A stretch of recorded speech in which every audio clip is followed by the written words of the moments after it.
Well, a lot of the action this week will be driven by how the US inflation numbers come out, and that's expected to come out Thursday morning, US time, of course.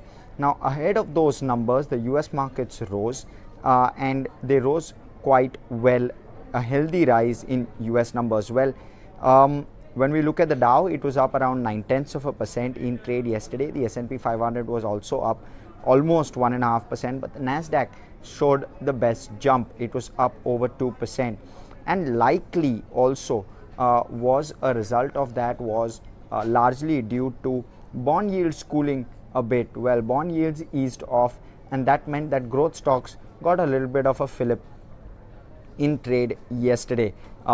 The inflation number, though, that's going to be in focus. That's expected to come in at around 7.2% on a year-on-year basis. That's the highest inflation expected since 1982. So 40-year high is what the US inflation is expected at. Moving quickly on to Europe. Europe also gained healthily. In fact, the DAX was up over 1.5%. The CSE also up almost 1.5% there, and the stock 600 was up 1.75%. So good strong gains for the stock 600, and the FTSE was also up around 1% in trade. It was absolutely flat in trade yesterday, so good to see the FTSE up as well. Largely the gain was led by autos. Autos gained over 4% in trade yesterday. Moving quickly on to Asia. Asian stocks rose in trade yesterday. However, while they started quite well today, they are currently quite flat and mixed. The Nikkei is up just 7 basis points in trade. The Shanghai is up around 0.1%. The Hang Seng is down 0.1%. The SGX 200 is up again 0.1%, and the Kospi is down 0.1%. So really mixed cues coming out of Asia at the moment.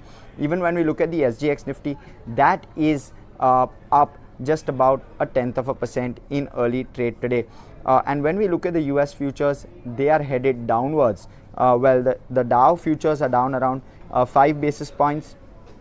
The S&P 500 is down around 0.25%.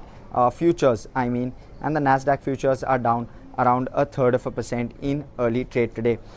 So negative cues coming out even out of the US. Moving quickly on to commodities. Well, oil prices have stabilized a bit. They've been quite volatile of late over the course of this week. So oil has stabilized just below that $90 a barrel mark, and gold has been rising steadily. Mind you, the focus continues to be on US inflation numbers, but gold has appreciated a bit. It's gone up to that $1,834 an ounce mark. Moving quickly on to the dollar index, well, that's at 95.6, quite stable versus where we saw it yesterday. And the 10-year US Treasury yields, as I said, they did level off a bit.